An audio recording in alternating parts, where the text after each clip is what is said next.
दादागिरी नाही हो, हुकुमशाही चालू आहे, बेबंदीशाही चालू आहे. दुसरं दादागिरी नाही, हुकुमशाही चालू आहे. भाजपची आमदाराची व त्यांच्या सहकार्याची.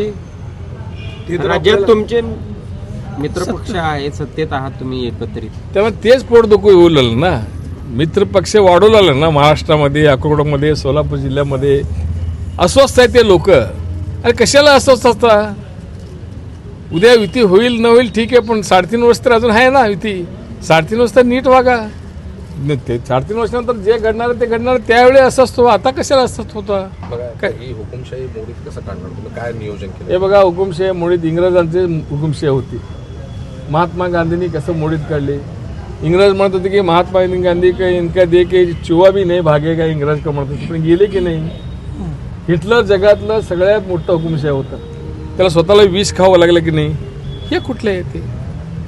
सचिन दादा तर म्हणतात मेत्रे साहेब माझे चांगले मित्र आहेत, मी त्यांच्या विरोधात कधी बोलत नाही. मित्र बोलत नाही, कृती करतायत त्यांनी, हे तर फरक आहे ना. बोलत नाही बरोबर आहे, बोलत नाही त्यांनी. लय गोड बोलते, लय चांगलं बोलते, मिठी छुरी आहे ते. असं आहे. विचार परिषदेतला एकत्र दिसला तुम्ही. हो का, पंचप्पा कल्याणसाठी आमच्याकडे होते, सचिन पण आमच्याकडेच होते. आता नंतर त्यांनी उभारल्यावर विरोध केले ना. 5 वेळा माझेच प्रचार केले त्यांनी, दोघं वडील केले, त्यांनी केले. ते आहे ना, आम्ही कबूल करतोच की त्यांनी आमच्याकडे होते, आमचा प्रचार केले, आम्हाला सहकार्य केले म्हणून. आम्ही कुठं नाही म्हणतो. तुमच्या तयारून तुमचाच विरोध एवढा करा? तसं नाही. कसं असतं माहिती आहे का, आता वरच्या लेवलला कसं वाटतं, राहुल गांधीच वाटतं.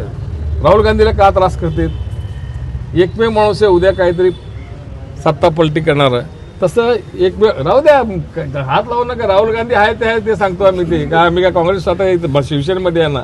तसं अस्वस्थ आहेत ते. म्हणजे साहेब, राहुल गांधीचं तुम्ही कुठेतरी गुणगान गाताय असं म्हणावं लागेल. राहुल गांधींचं नेतृत्व तुम्हाला मान्य होतं? राहुल गांधीचं नेतृत्व आम्हाला मान्य होतं जोपर्यंत आम्ही शिवसेनेत आलो नव्हतो तेव्हा. आता शिवसेनेत आल्यानंतर एकनाथ शिंदेचं नेतृत्व आम्ही मान्य केलेलं आहे. उगीच तुम्ही काहीतरी बोलू नका तुमच्या डोक्यातलं. स्पष्ट आहे मी. नाही, आपलं मूळ आपलं तुमचं एवढं द्वेष का? तुम्ही राहुल गांधी उदाहरण दिलं ठीक आहे, परंतु तुमच्यात तयार झालेले नेते तर तुमचा का द्वेष करतात? काय एवढं म्हणजे मनात राग आहे किंवा?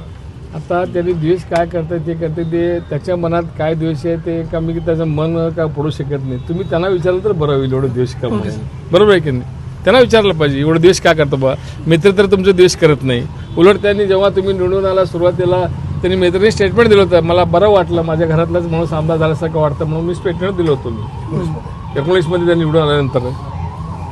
पण त्यांनी का घाबरते कोणास ठाऊक. मला एवढं का अस्वस्थ होतं म्हणजे मला पण ते कळेना झाले. जरा तुम्ही पत्रकार लोक जरा विचारून सांगितलं तर बरं होईल मला. Okay sir. ओके साहेब.